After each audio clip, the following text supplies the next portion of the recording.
வாழ்க வையகம், வாழ்க வையகம், வாழ்க வளமுடன். சிந்தனையை உடல் நலத்தை சீரமைத்து ஓய்வித்த குருவே வாழ்க, குருவே துணை. வேதாத்திரியம் வாழ்க வளமுடன்.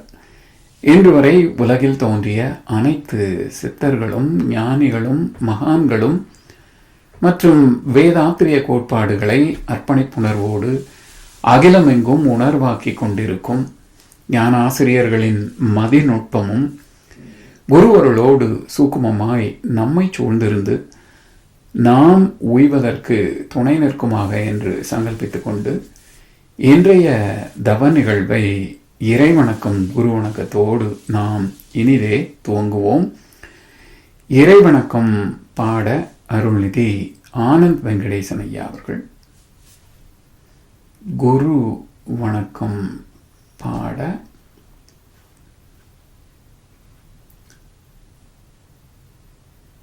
அருள்நிதி அடியனை பாடிவிடுகிறேன். வாழ்க வளமுடன் ஐயா. வாழ்க வளமுடன் ஐயா. இறை வணக்கம். ஆதி எனும் பரம்பொருள் மெய்யெழுச்சி பெற்று அணுவென்ற உயிராகி அணுக்கள் கூடி மோதி இணைந்து இயங்குகின்ற நிலைமைக்கேற்ப மூலகங்கள் பலவாகி அவை இணைந்து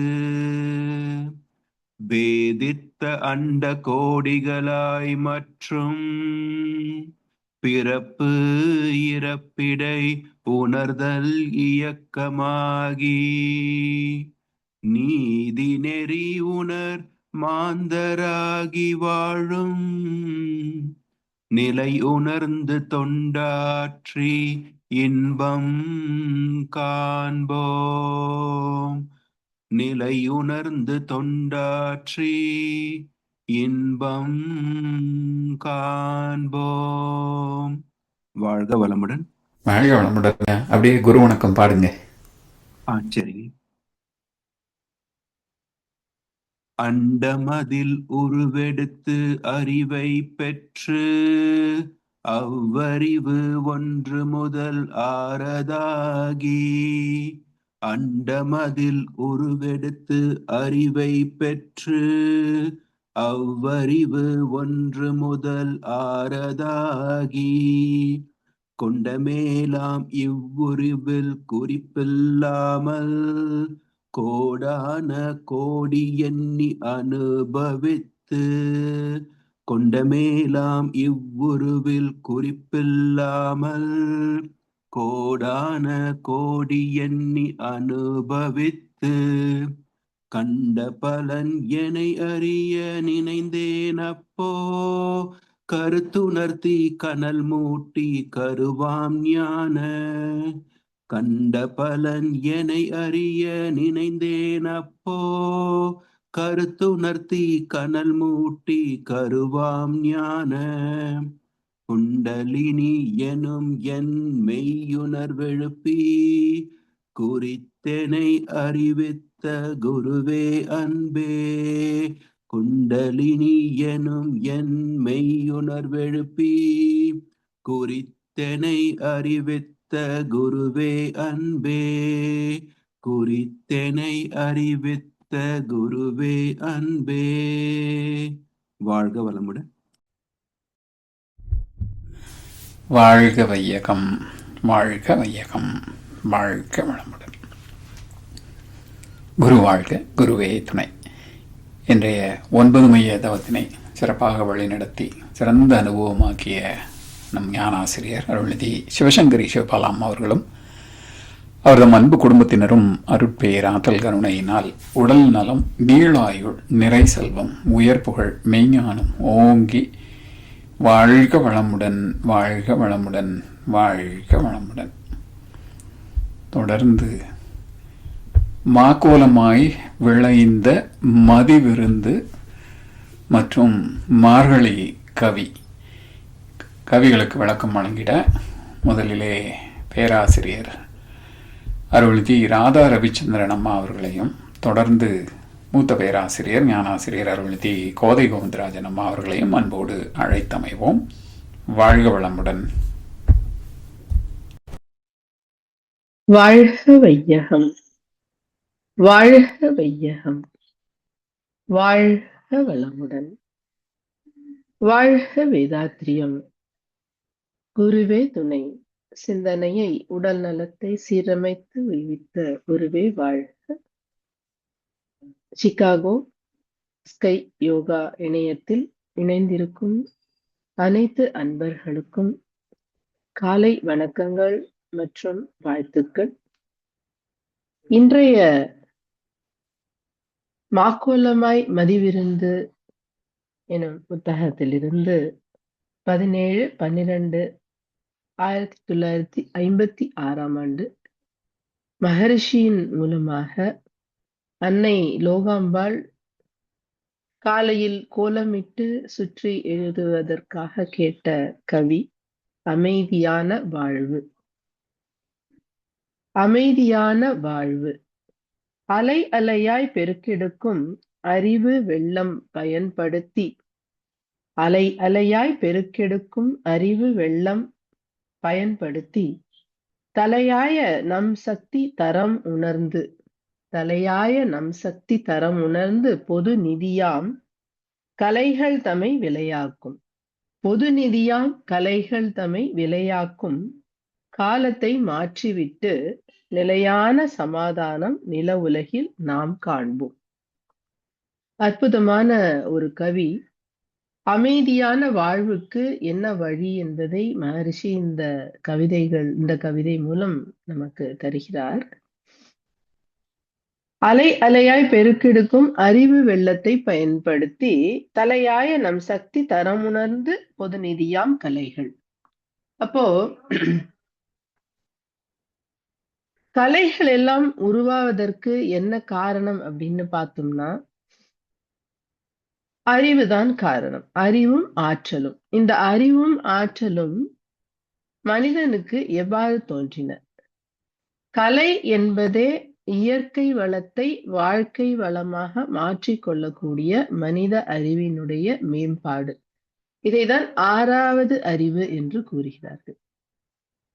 அறிவை மகரிஷி கற்றறிவு, பட்டறிவு, மெய்யறிவு, நுண்மான் நுழைப்புலன் அறிவு, முற்றறிவு என்று இப்படி பல வகையாக அறிவை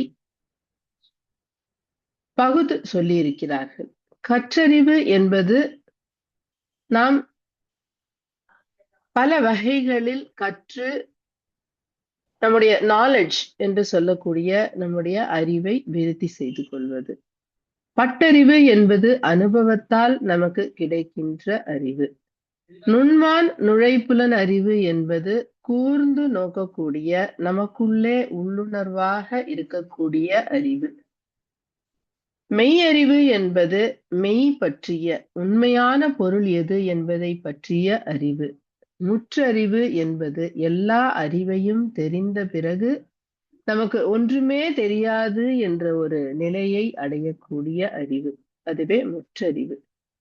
இப்ப அந்த அறிவு அனைத்தும் நமக்கு எங்கிருந்து கிடைக்கிறது என்று பார்க்கும் பொழுது, அலை அலையாய் பெருக்கெடுக்கும் அறிவு வெள்ளம்னு சொல்றாங்க மகர்ஷி. அப்போ வான்காந்தத்திலே நமக்கு முன்னாடி எத்தனையோ கோடிக்கணக்கான பிறப்புகள் எடுத்து வந்த அத்தனை பேருடைய அறிவும் அழுத்த பதிவுகளாக இருக்கின்றன. எல்லாவற்றிற்கும் மூலம் எது என்று பார்க்கும் பொழுது அந்த சுத்த வெளியில் இருக்கக்கூடிய பேரறிவு, அதோடு இணைந்த பேராற்றல்.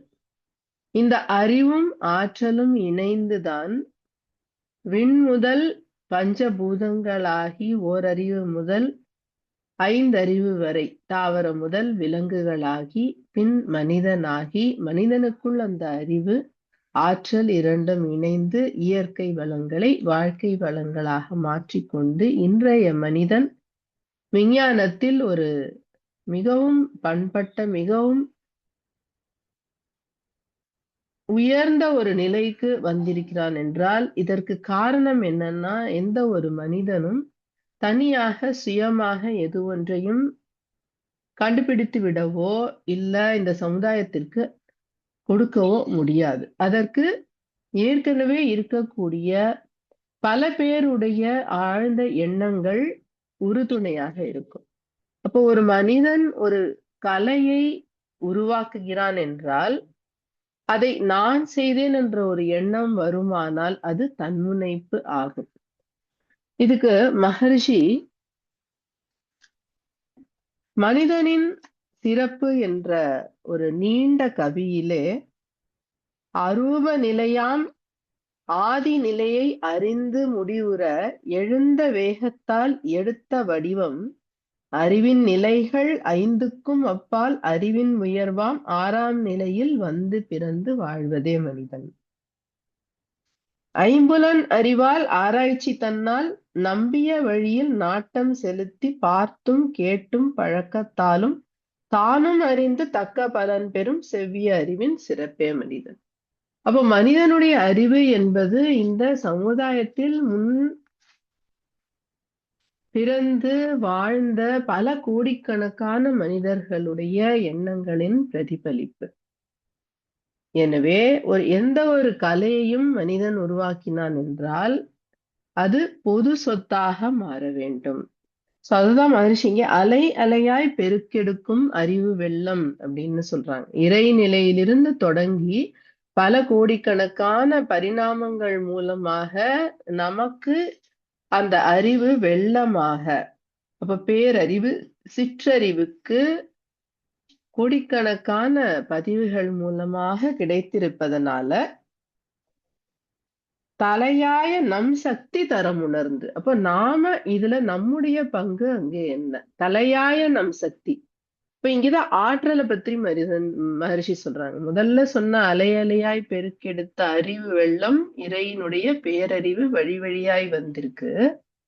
தலையாய நம் சக்தி, சக்தி என்று வரும்பொழுது இங்கே ஆற்றல்.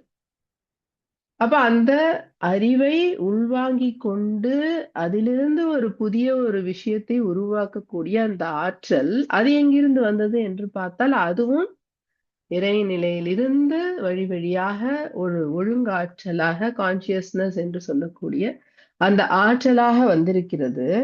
இந்த தரத்தை உணர்ந்து இதை உணர்ந்து கொண்டோம் என்றால் கலைகள் யாவும் பொது நிதி என்பதை உணர முடியும்.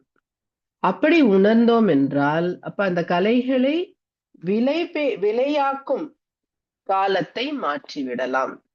இப்ப இந்த கலைகள் யாவும் என் சொத்து அல்ல, இது பேரறிவில் அந்த பேராற்றலின் இறைநிலையினுடைய வழிவழியாக வந்த சொத்து. இதை எனக்குள்ளே இருக்கக்கூடிய அந்த சிற்றறிவும் ஆற்றலும் இணைந்து ஒரு புதிய ஒரு முயற்சியாக உருவாக்கி இருக்கிறது. எனவே இது சமுதாயத்தில் உள்ள அனைத்து மக்களுக்கும் பொது என்ற ஒரு எண்ணம் வரும்பொழுது கலைகளை பொது விதியாக மாற்ற வேண்டும். அப்போ அதை விலைக்கு விற்கக்கூடிய அந்த காலத்தை மாற்ற வேண்டும். அப்படி மாற்றினோம் என்றால் நிலையான சமாதானம் நில உலகில் நாம் காண்போம் அப்படின்னு சொல்றாங்க. ஞானமும் வாழ்வும்ல நிறைநிலையில் அமைதி என்ற ஒரு கவிதையில எல்லை கட்டும் மனநிலையில் இன்ப துன்பம் இரவு பகல் சிறிது பெரிது ஆண் பெண் கீழ்மேல் நல்லதுவும் அல்லதுவும் நாணம் வீரம் நட்டம் லாபம் என்ற அனைத்தும் தோன்றும். எப்ப தோன்றும்? எல்லை கட்டிய மனநிலையில். நேற்று நரகம் சொர்க்கம்னு பார்த்தோம். அதே மாதிரி மனம் நான் எனது என்று எல்லை கட்டி இருக்கும் பொழுது ஏற்றத்தாழ்வுகள் வேறுபாடுகள் எல்லாமே தோன்றும். வல்லமையும் அதன் முழுமை நிலையால் உள்ள வரை கடந்த மெய்ப்பொருளாய் அகத்துணர்ந்தால். சோ எல்லைகளை எல்லாம் தாண்டி எல்லாம் வல்ல அந்த இறைநிலை எங்கும் வியாபித்திருக்கிறது, இறைந்து கிடக்கிறது என்ற உண்மையை உணர்ந்தால் அல்லல் அற்று அறிவு விழித்தும் விரிந்தும். நல்ல ஒரு விழிப்பு நிலையில் அறிவு நல்ல விரிந்து நிற்கும். அறிவறிந்த நிறைநிலையில் அமைதி காணும்.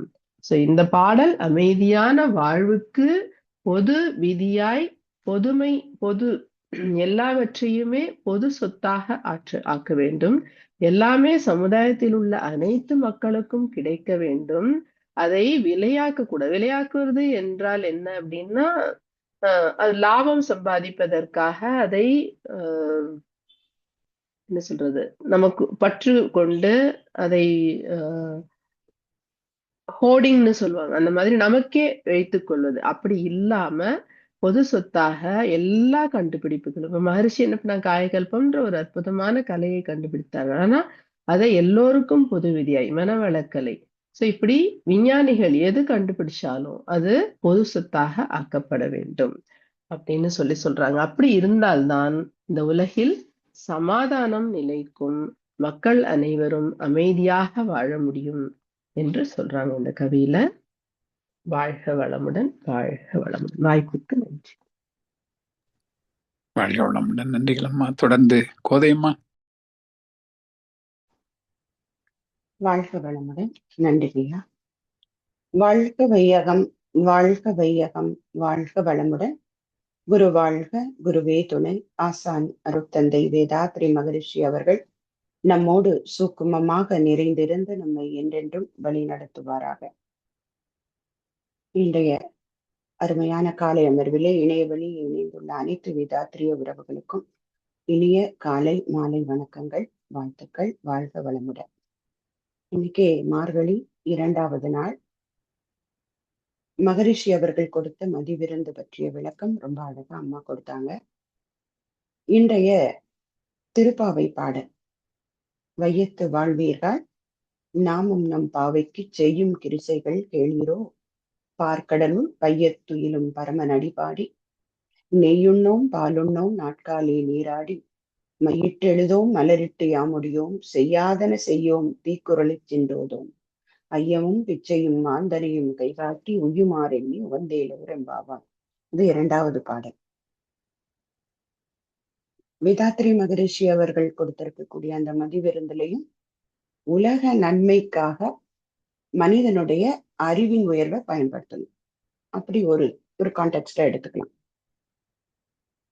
மனிதனுடைய அறிவின் உயர்வுல அவன் கற்றுக்கொள்ளக்கூடிய அனைத்து விஷயங்களும் அவருக்கு மட்டுமே வைத்துக் கொள்ளக்கூடியது அல்ல, உலகத்திற்கான பொதுவான சொத்து.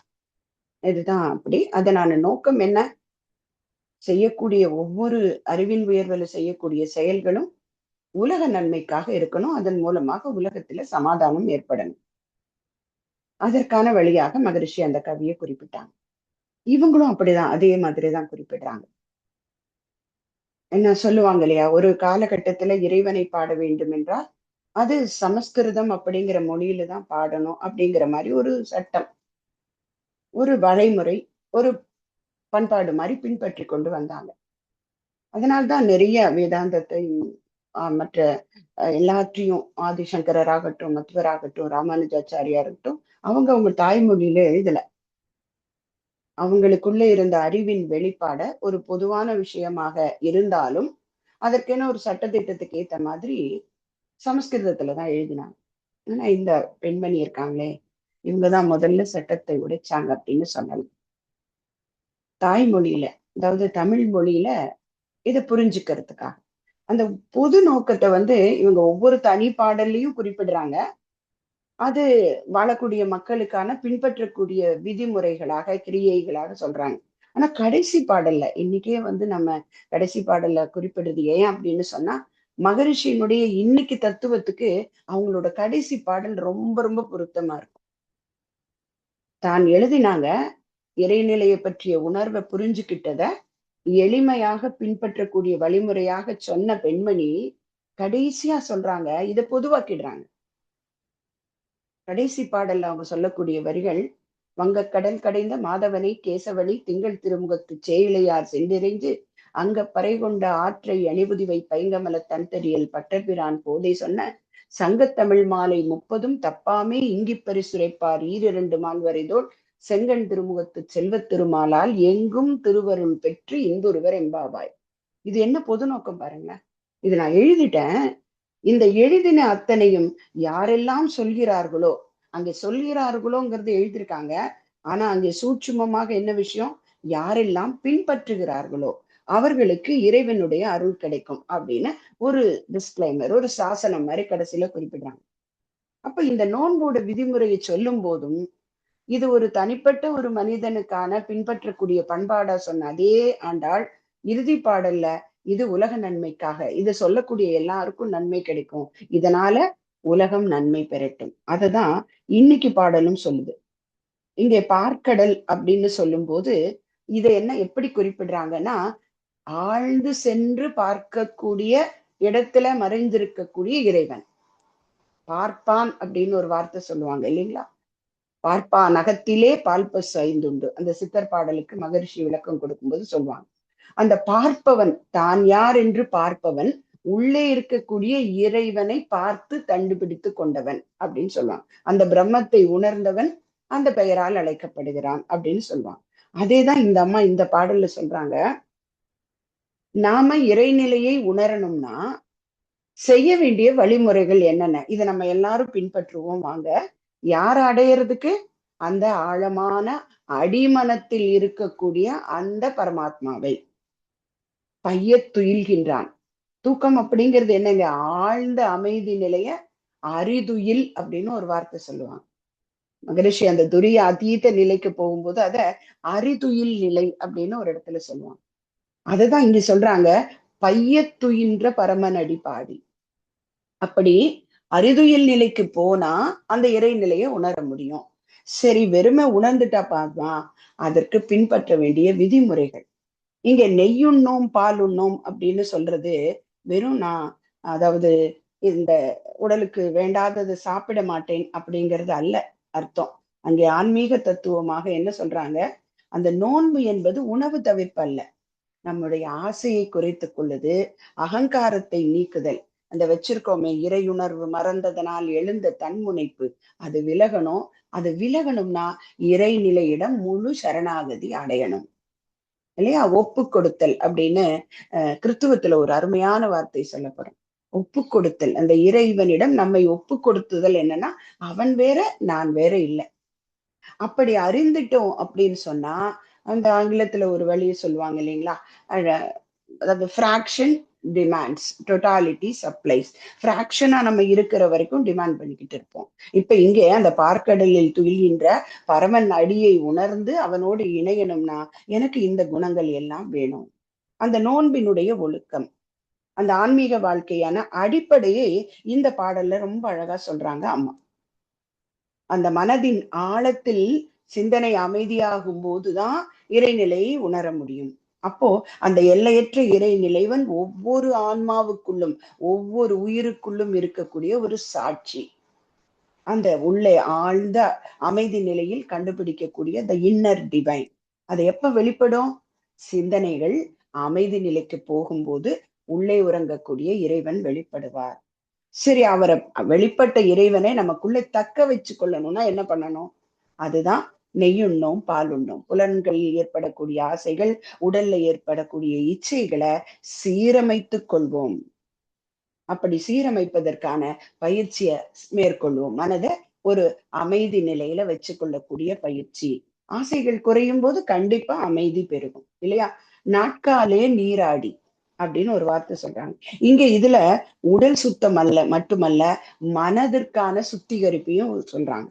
மன சுத்திகரிப்பு. ஏன்னா அதிகாலை நேரம் சத்துவ குணம் உச்சம் பெறுகின்ற நேரம் அப்படின்னு சொல்றாங்க.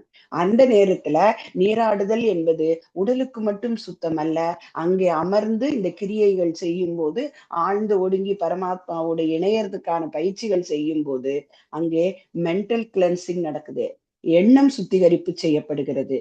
அப்ப அந்த தூயமான எண்ணத்துல நாள் முழுவதும் தியானமாக மலரும் இல்லையா? மகரிஷி சொல்லக்கூடியது இது ஒரு ஃபார்முலா. அந்த ஃபார்முலாவை நம்ம நமதாக்கி கொண்டோம்னா அதை பயன்படுத்தி மீதி இருக்கிற நேரத்தை சந்தோஷமா அமைதியா நிறைவா கழிக்க முடியும். அதை தான் இந்த பெண்மணி சொல்றாங்க.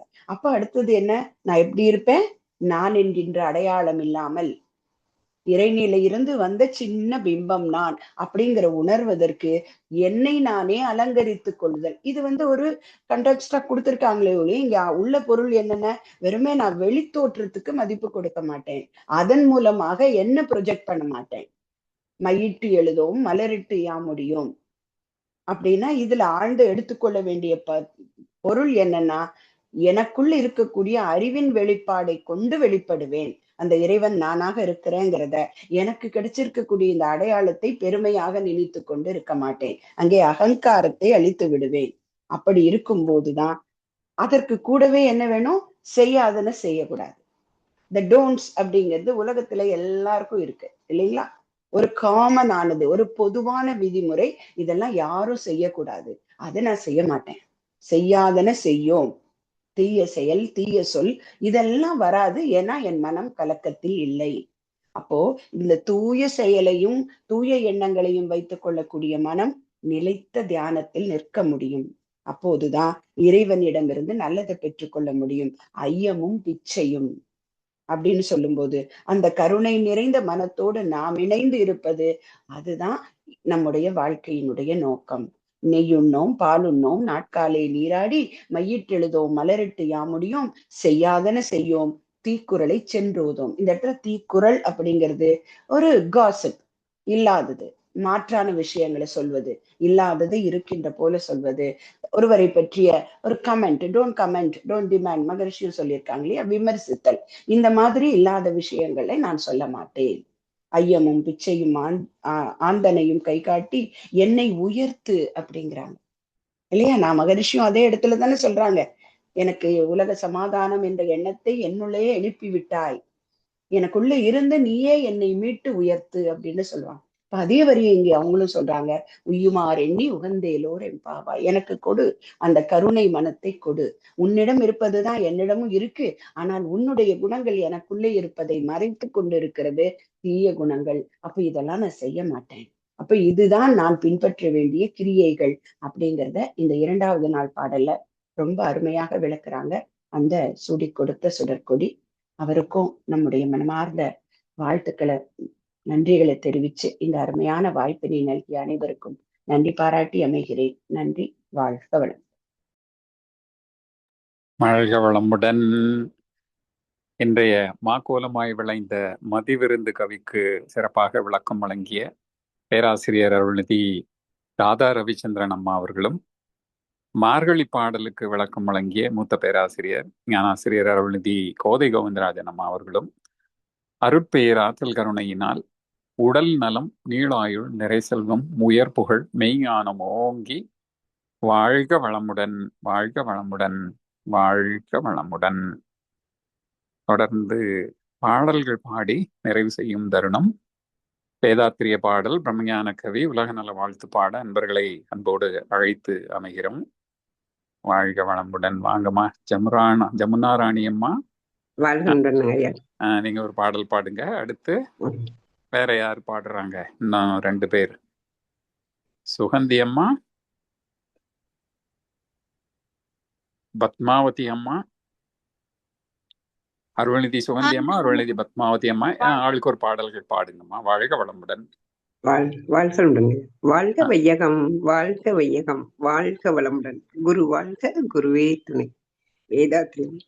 போரில்லா நல்லுலகம், பொருள் துறையில் சமநீதி, நேர்மையான நீதிமுறை, நில உலகுக்கோர் ஆட்சி, சீர் செய்த பண்பாடு, சிந்தனையோர் வழிவாழ்வு, சிறப்புணர்ந்த பெண் மதிப்பு, தெய்வ நீதி வழிவாழ்தல், தேர் திருவிழா தவிர்த்தல், சிறுவர்கட்கே விளையாட்டு, செயல் விளைவு உணர்கல்வி, சீர்காந்த நிலை விளக்கம், பார் முழுதும் உணவு நீர் பொதுவாக்கல், பல மதங்கள் பல கடவுள் பழக்கம் ஒழித்து உண்மை ஒன்றை தேர்ந்தெடுதல், பார் முழுதும் உணவு நீர் பொதுவாக்கல், பல மதங்கள்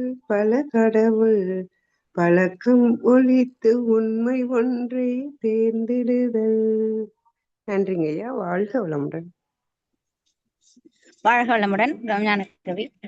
இறைவெளியே தன்னிருக்க சூழ்ந்தழுத்தும் ஆற்றல் இதன் திணிவு மடிப்பு விழ சுழலும் நன்விண்ணாம் நிறைவெளியில் வெண் சுழல நெருக்குகின்ற உரசல் நிலைவெளியில் எழுப்புகின்ற நேரலைகள் காந்தமாம் மறைபொருளாம் காந்தம் தன் மாத்திரைகள் ஐவகை மலைக்காதீர் விண்கூட்டம் மாபூதம் 5 முறையாய அக்காந்த அலை மனமாம் உயிர் உடல்களில் மதி உயர்த்தி இவ்வுண்மை பெற மா பிரம்ம ஞானம். வாழ்க வையகம், வாழ்க வையகம், வாழ்க வளம்.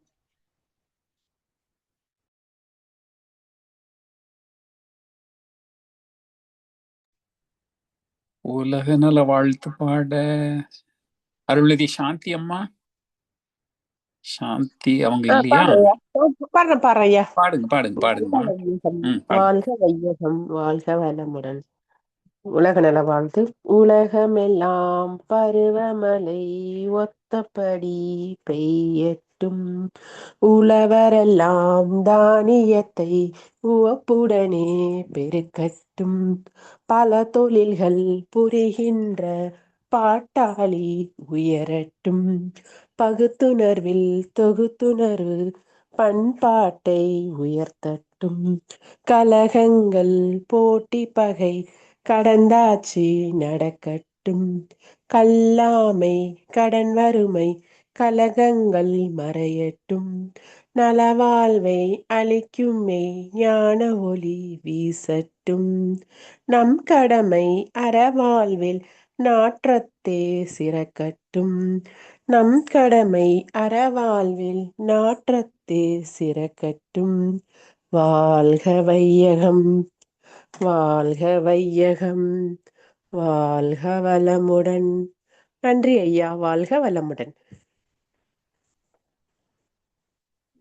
வாழ்க வளமுடன். இன்றைய தவத்தில் கலந்து கொண்டு அன்பர்கள் தவத்தை வழி நடத்தியோர் நச்சிந்தனை வழங்கிய பாடல்கள் படியோர் அனைவரும் வாழ்க வளமுடன். அவர்களின் அன்பு குடும்பம், அவர்களின் உடல் நலம், மனவளம், பொருள் வளம், அருள் தொண்டு, ஆன்மீக தொண்டு, வாழ்க வளமுடன், வாழ்க வளமுடன், வாழ்க வளமுடன். இத்துடன் இன்றைய காலைதவம் மகிழ்வோடும் இனிதே நிறைவு பெறுகின்றது. இறையர்களும் குருவர்களும் நம் அனைவரும் எப்பொழுதும் சூழ்ந்திருந்து நம்மை இந்த நிலை உணப்பயணத்திலே சிறந்த முறையிலே வழி நடத்தட்டும் என அனைவரையும் வாழ்த்தி நன்றி கூறி அமைகிறோம். வாழ்க வையகம், வாழ்க வையகம், வாழ்க வளமுடன்.